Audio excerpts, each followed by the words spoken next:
Luis Garicano, thank you so much for joining us on Euronews. You have made quite a splash in the media this week. You've launched a new think tank, the Rhine Group, and it's co-chaired by Patrick Collison and Mario Draghi, who needs no introduction. But my question to you is, beyond the names, what's the goal?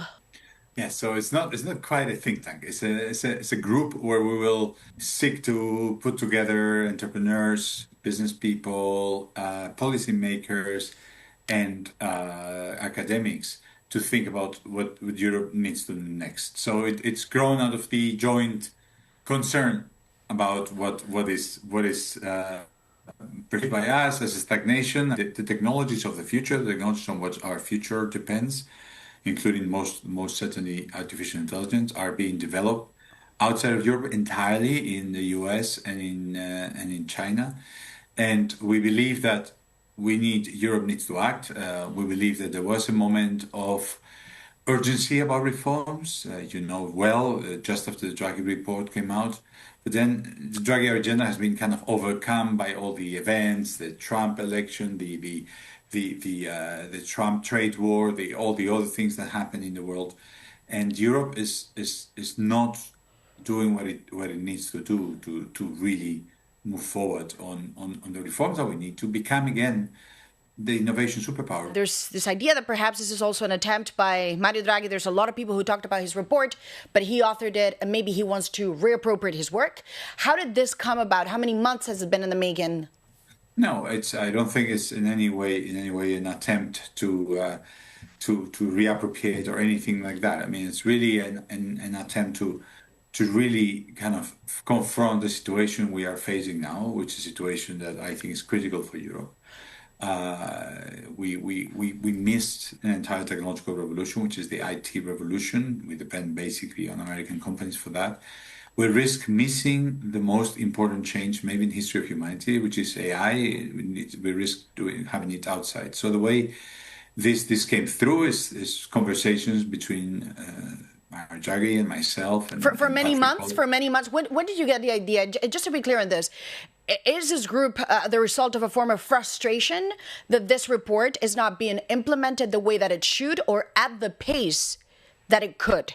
No, I think it's very much a result of a diagnosis of what's happening. I mean, you've heard many of Mario Draghi's speeches in 2025, and you've read what I have been writing, and Patrick Collison feels likewise.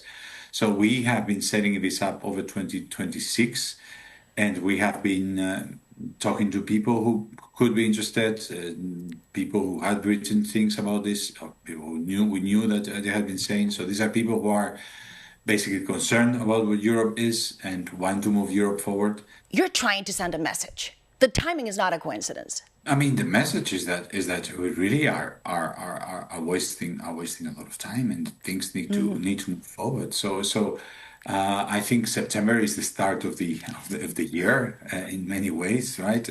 For me as an academic, for sure, but I think for politicians and policymakers, it's also the start of the year, and it's the moment that we kind of set, all of us, the agenda for what needs to happen, for sure. Is this a message to European capitals? Is this a message to the European Commission? Ultimately, the job of the head of the Commission is to implement this report. Is this also about connecting the dots between the public and the private? Who is your message ultimately addressed to? I think the message is going to be addressed to all Europeans. I mean, when we say the time to act is now, and we say, hey, Europeans, notice that the technological race is proceeding without us, and the big decisions that affect the future of Europe are being taken in San Francisco and in Shanghai and in Guangzhou.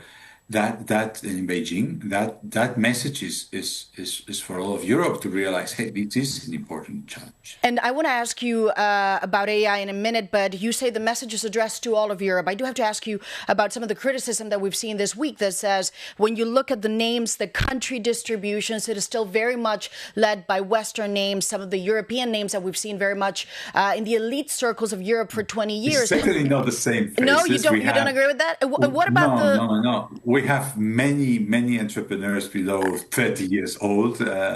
We have people who've set up amazing companies in Europe.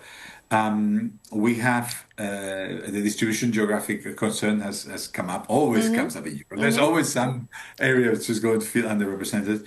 We are in process. But you have one, but you only have one. It's a gentleman from the Baltics representing an entire bloc. You're Spanish. If that had been done with Southern Europe, you would have said that's very not nice to say the least, and it's not very balanced. So are you working actively? I would just tell people this is work in progress. They will see updates. It's not a done list. There's more names. The list is done, but the published list is not done. What I mean is, when we posted, we were in final discussions with some people, and that will be updated.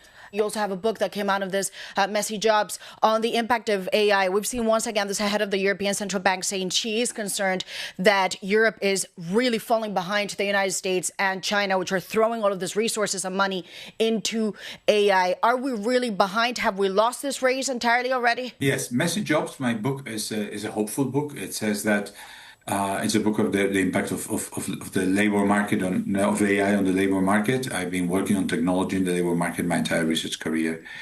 And the book argues that jobs are not tasks, that the fact that the AI can do a particular task doesn't mean the job goes away.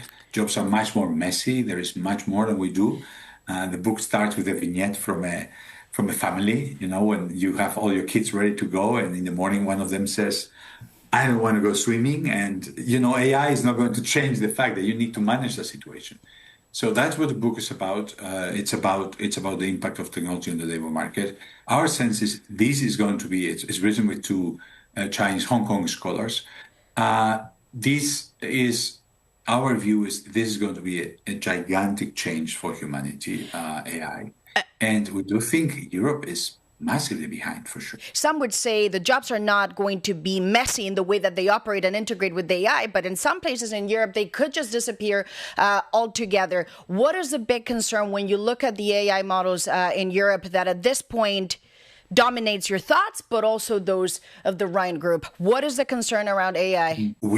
I personally believe that Europe needs to win the implementation race. We probably have lost the first stage of the technology and the infrastructure race. Largely, we're not going to be the ones doing the large language models that are the foundation models.